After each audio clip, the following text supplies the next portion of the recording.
Well, I had planned to start building this project this week.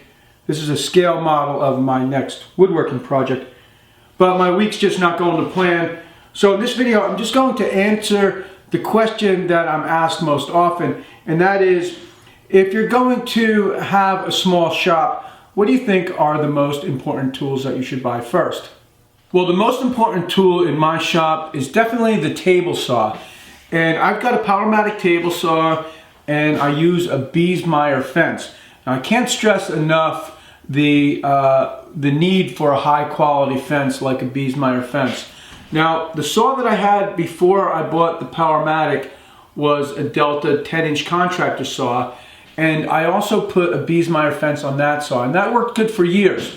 Now, that saw comes with a 1.5 horsepower motor, but you can wire it from 110 to 220, and by wiring the saw to 220 really increases the power of the saw.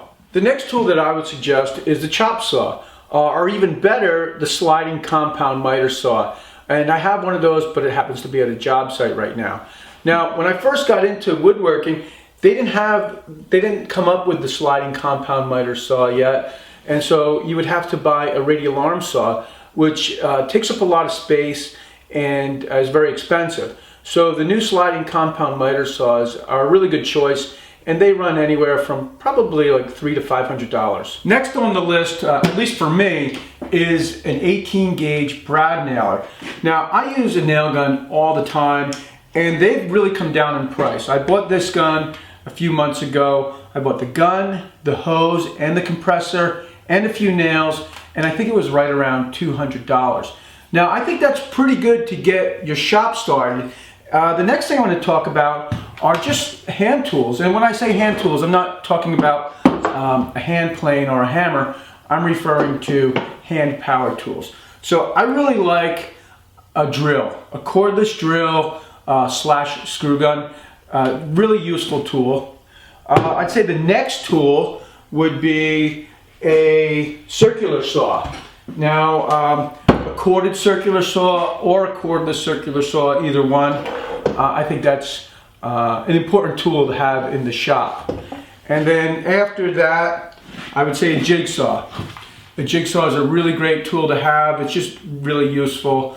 They're not that expensive. And the reason why I'm showing you all of these DeWalt tools is I helped my brother trim his house out a year ago, and he gave me the DeWalt combo kit. So that's one way to go. You could, buy a bag, whether it's DeWalt or Makita or Milwaukee. It really doesn't matter, I don't think.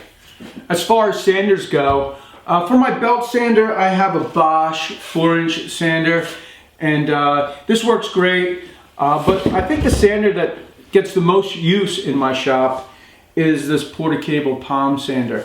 And I just like the way this fits and feels in my hand, but it's really, it's a personal preference thing, so it's up to you. But this works really great. I hope that you found the video useful. I'll see you next week when I hope to start that project. Thanks for tuning in.